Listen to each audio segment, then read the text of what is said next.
Hey guys, good morning. This is Rick. Yeah, it's still morning. It's about 10:30.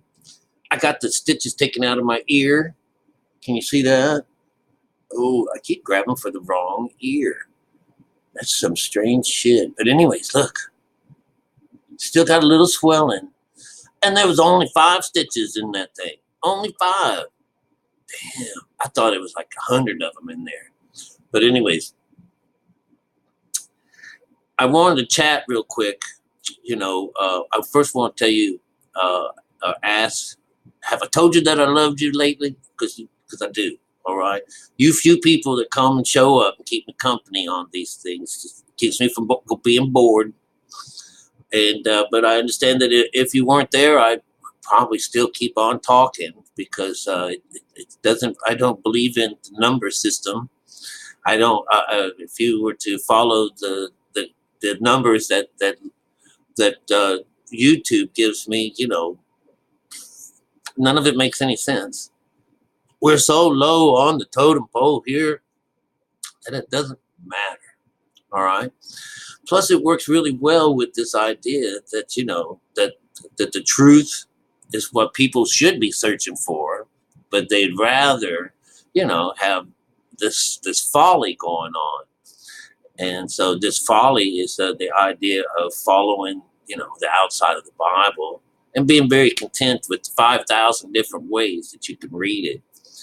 But you'll find that just one book that misplaces these words and changes things in some way, whatever that reason may be for doing it, dilutes the book and takes the magic out of it, takes the power of God away.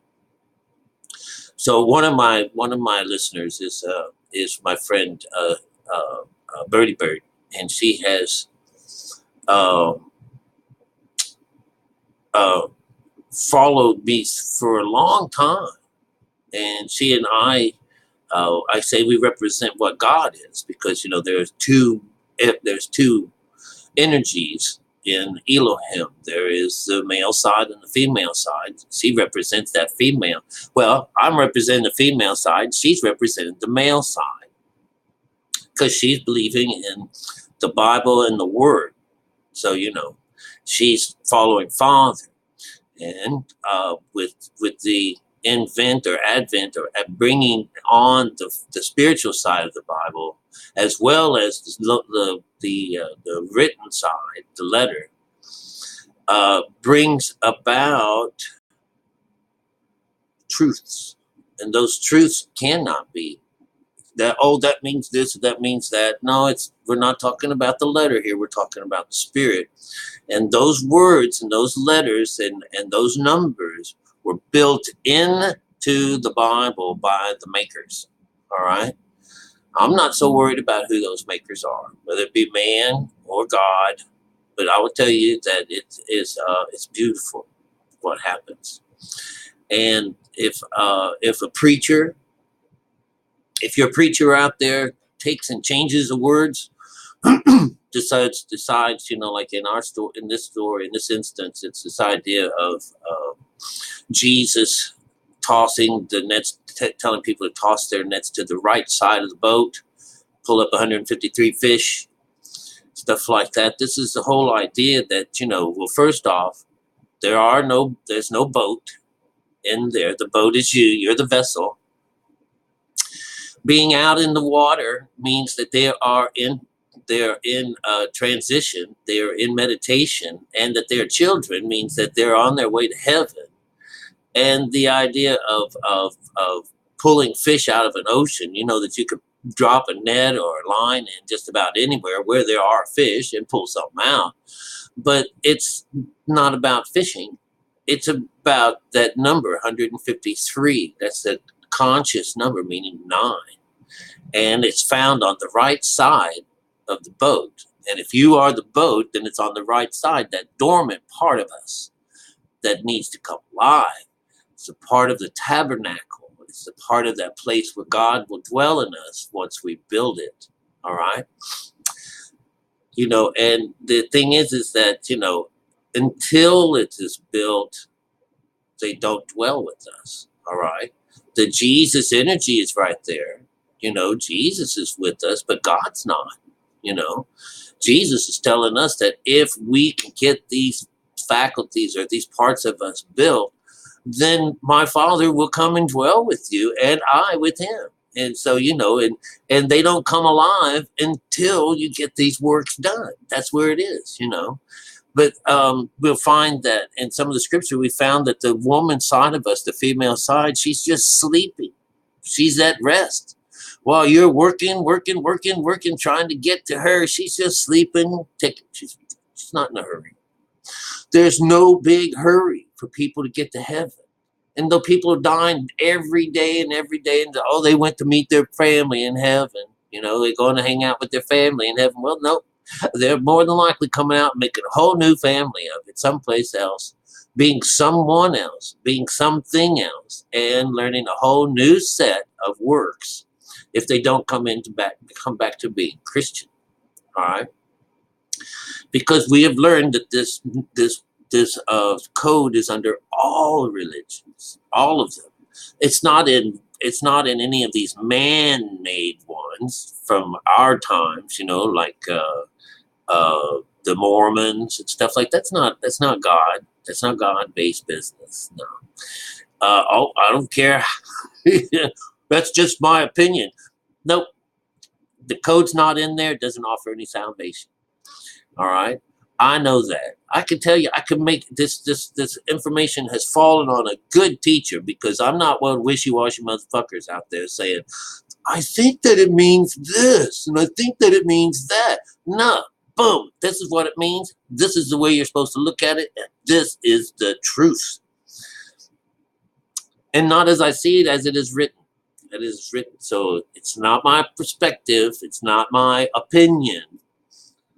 It's the teachings of this Bible without the veil. That's all it is. That's all it is. And you yourself can say, oh, you're full of shit. All right. That's your opinion. All right. But, you know, I would like to say that I have a higher authority in this. And that I would say that, you know, so you can't see it. It's not my fault. I'm not responsible for your sleepiness, or you not being able to see, be able to hear, or even be able to understand what I teach. All right, because the slumber that God has put us under is really strong, very strong. There's no real hurry for a bunch of people to turn into light at this particular time in our world. This is a dark time. And it's only getting darker. We're in winter. Winter is death. Winter is all about darkness. This is where we are. We can't help it. Just our cosmic situation does not afford much light at this time in this age. Just doesn't. And it hasn't. They've been void for years, for centuries. For centuries. Have everyone been working off the top side of this Bible. And not one bit of it is a fact. Not one bit of it. All right? So, when it comes down to it, you know, when a preacher changes the words, when some group of people decide to make it up on their own, you've got the baker coming into the scene. And that baker just makes up what he wants, and there's plenty of those to go around. Now, once you make it over to this other side, you lose religion. You lose the religious part of this. You no longer are waiting for Jesus to come find you anymore. And without that element in the book, then the book no longer is something that you're waiting for. It's something that you can jump right in, because heaven is at hand. Now, it is at hand. Now we can get all these people going. Now we can come inside and get God going. Now, not when you're dead. One of these scriptures, it shows up in what was that last one we did in? Is that the one that we did? The one with the last one with Amos? Is that it? Where when someone is spoken about, when someone dies, when someone physically gives up the ghost, and the uncle then brings the dead body to God.